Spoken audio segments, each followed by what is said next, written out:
Today on 9 News Mornings, another frustrating day at DIA full of flight cancellations and delayed flights have separated families for the holidays. We're taking a look this morning at the latest numbers. Also, pipes couldn't handle the frigid temperatures. Firefighters have been hard at work responding to flooded homes.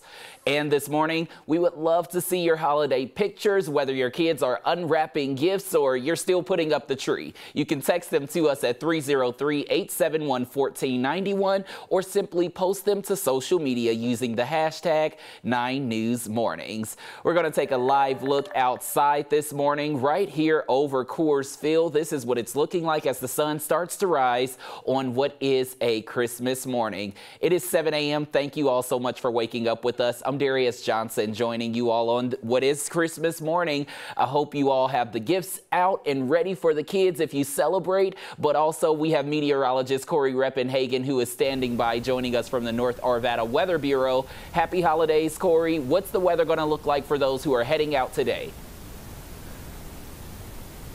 Hey, happy Christmas to you, Darius. It's going to be a pretty nice day, especially relatively. I mean, above freezing, so that's a big step up for us. I'm out here in the Arvada Weather Bureau with one coat and no hat on, so that's pretty impressive. We had a Chinook wind, a downsloping warm wind develop overnight, and it's actually been gradually warming up through the night, and it's usually opposite. This is usually the coldest part, is this part of the morning. So take a look out. This is the web camera facing the west from Cheeseman Park, and you can kind of see the background's a little bit, hasn't got enough light to turn it over into color mode yet. But we're looking at a pretty nice day with some windy conditions. That temperature is right. It's 37 degrees.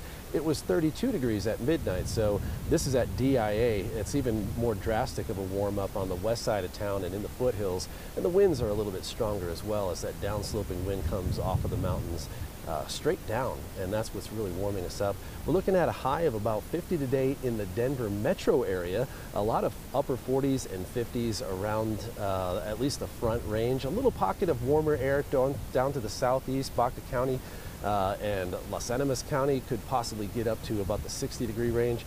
A little bit colder in the mountains and cloudy as we've got some scattered snow showers up there, and that's going to be part of our weather headlines looking forward for today. We have scattered mountain snow on Christmas Day up in the mountains, although it's mostly the accumulation will be above 10,000 feet, but at least you'll catch a few Christmas snowflakes up in the higher country.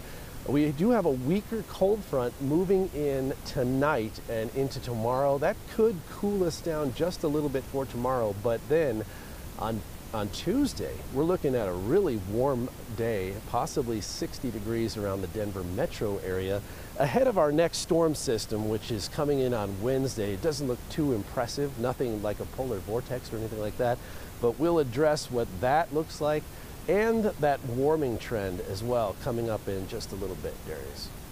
All right, Corey, thank you so much. See you in a few.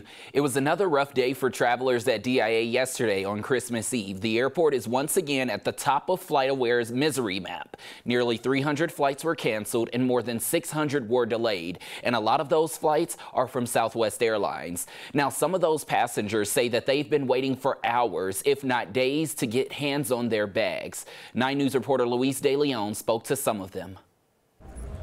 Step right in this madhouse. A madhouse indeed for all these bags that belong to passengers who had places to go and very important people to see this holiday. This is Grayson, our 3-month-old grandson in Seattle. Like Jenny Donaldson of Broomfield. And his first Christmas, he won't remember it, but we will. Sadly, like so many this week, her flight on Southwest got canceled and they could not get to Seattle until the 27th. They ended up canceling. You know, we tried to be positive and upbeat, and I think about that, and I think about missing holding our grandson, and it really does get me.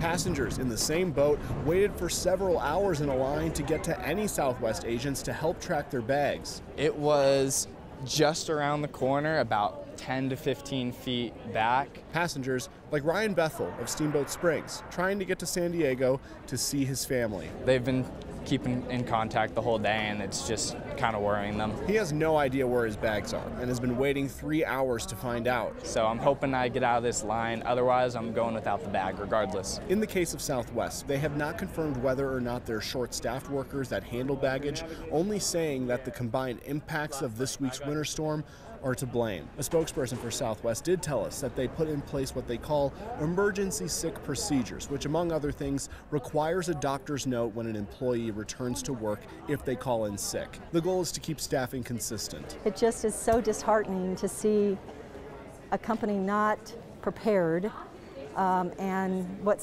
feels like callousness to react to the situation. Understandable frustration around the holidays while also holding on to hope. You just gotta hope you make it. It's just been a rough couple of days at the airport over there. Other airlines like United said this week said that the winter storm impacted their ramp workers' ability to get luggage in and out of the plane since it was dangerously cold outside. You probably heard us talking about how people got off planes and the bags were still on there. Airport officials say they are hopeful that travel will go more smoothly moving forward, especially on days like today where they see fewer passengers. Right now, taking a look at FlightAware, it shows that there are 120 cancellations and 85 delays. Those numbers are expected to continue to change throughout the morning, so heads up if you're headed to the airport, just make sure you check in with your airline before walking out the door. South Metro firefighters have had a busy couple of days, not so much battling fire, but water. Take a look at this. They tweeted out this video of a pipe that is gushing out water, leaving condos flooded in Douglas County. Since Thursday morning, South Metro Fire says it's responded to 72 water emergencies and 180 alarm activations. Most of those water problems. West Metro Fire says they're dealing with the same issues as well. They've had about 40 calls due to flooding, all from broken pipes. The city of Denver says 186 more migrants arrived on Friday just ahead of the holidays. The city says it's helped more than 2,000 migrants since December 9th, and they're still asking you for donations like warm clothing and sanitary items. Temple Emmanuel on East 1st Avenue will be accepting donations on Mondays from 5 to 8 p.m. and on Thursday from 9 until noon. The city also says medical and non-medical volunteers are needed.